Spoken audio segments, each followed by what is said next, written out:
Hello everyone and welcome back to the DTM channel.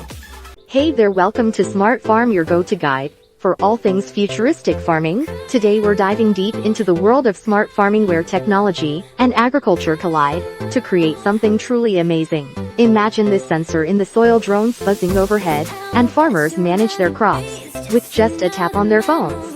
That's the magic of smart farming. It's like farming but with a turbo boost of tech. Now let's talk data. We're not just talking about any data here. We're talking real-time info on everything from soil moisture to crop health. With this data, farmers can make super smart decisions and really fine-tune their farming game. And it gets even cooler.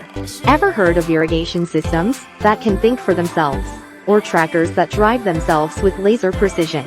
Yep, that's all part of the smart farming package. But wait, there's more. Smart farming isn't just about fancy gadgets. It's about making farming better for everyone. We're talking less waste, bigger yields, and a greener planet. It's a win-win for farmers and Mother Nature. And here's the best part: smart farming isn't just for big farms.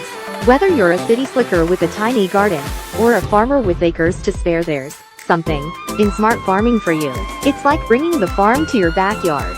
So there you have it, folks. The future of farming is here, and it's looking pretty darn smart. Thanks for joining us on this journey into the world of smart farm. Don't forget to hit that like button and subscribe for more farming fun. Until next time, happy farming. Mom will be back soon.